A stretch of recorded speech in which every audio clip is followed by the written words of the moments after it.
Have you ever noticed how some people walk into a room and instantly command attention, not because they're loud or flashy, but because there's something grounded about them? There's a subtle but crucial difference between being liked and being respected. Being liked is emotional. It's easy, often fleeting. But respect, that's different. Respect is rational. It carries weight. It stays even when the charm fades. It moves people to listen to you, even if they don't agree.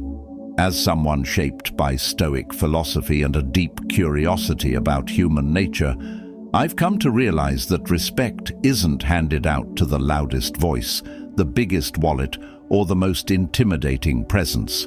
It's given, quietly, powerfully, to those who master themselves and show a deep understanding of others. In this video, I'm spilling the tea on real, powerful ways to earn instant respect from anyone. These aren't surface-level tips.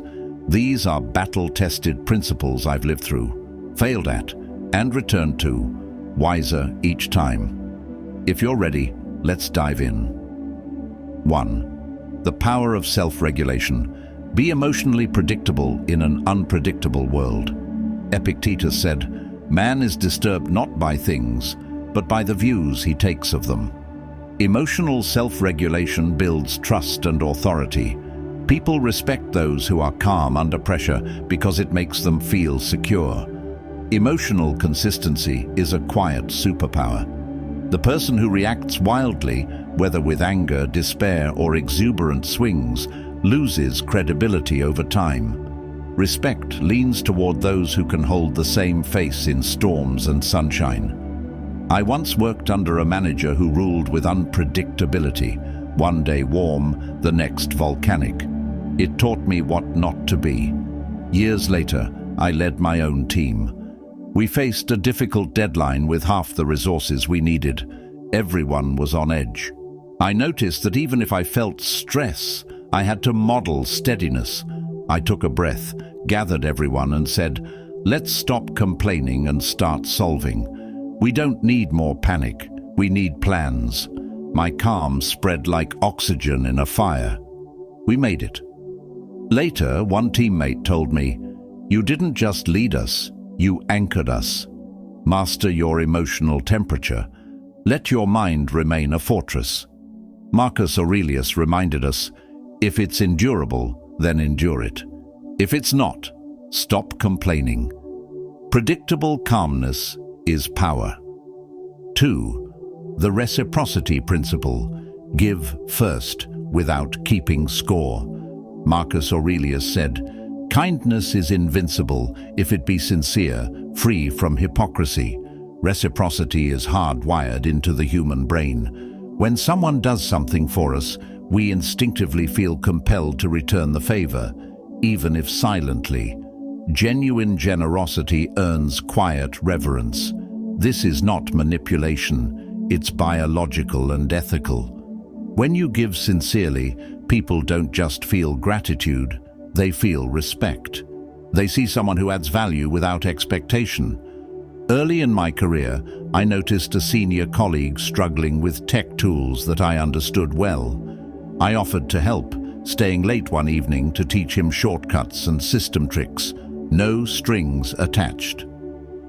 Months later, when I applied for a cross-department opportunity, he was on the interview panel. He vouched for me without me ever asking. He later said, "You helped me without making it feel like a favor." That stuck with me. I learned that you should serve others without the disease of expectation. Seneca warned against doing good just to be seen. Let your actions be gifts, not transactions.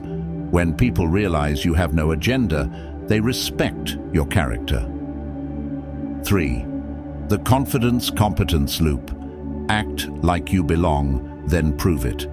Seneca once said, "It is not that we have a short time to live, but that we waste much of it." In my years of living in this earth, I have realized that people respect those who project confidence, but confidence that is backed by actual competence earns lasting respect. Acting with authority activates the brain's natural social hierarchy instincts. We're wired to detect leaders. Confidence signals leadership, but fake confidence without skill eventually collapses. The trick is to act as if, not to fake, but to step into the version of yourself that's growing. Respect begins when you look like you believe in yourself. I once had to give a presentation to a boardroom full of executives, none of whom knew me. I felt underqualified, small, but I prepared obsessively. On the day, I walked in with grounded confidence, not arrogance, just clarity.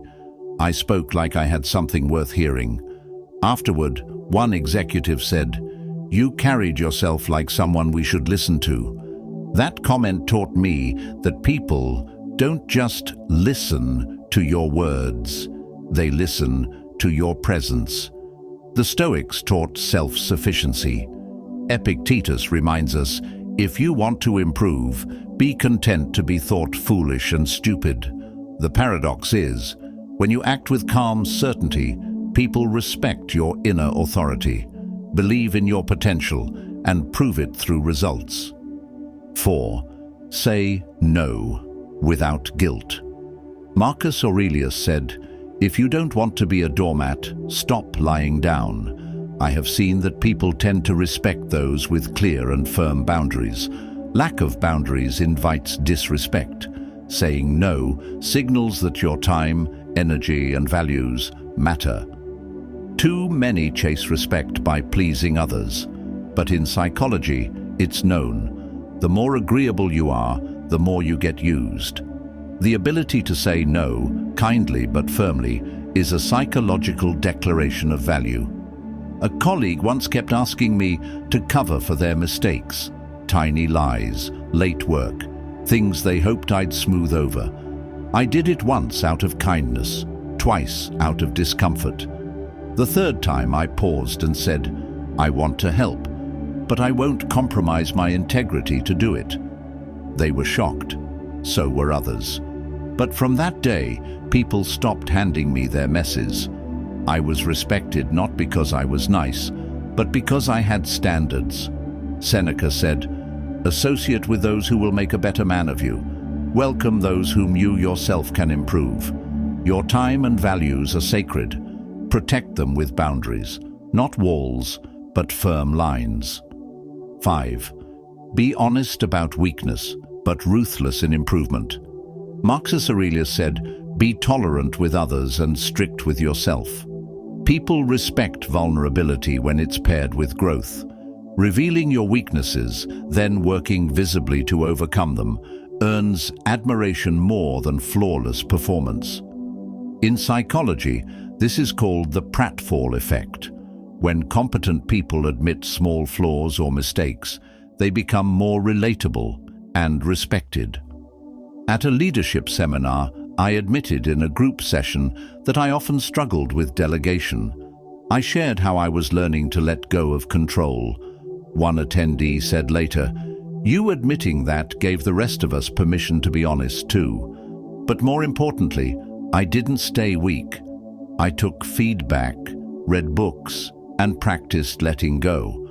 Over time, people saw the change and respected me not for being perfect, but for being committed to growth.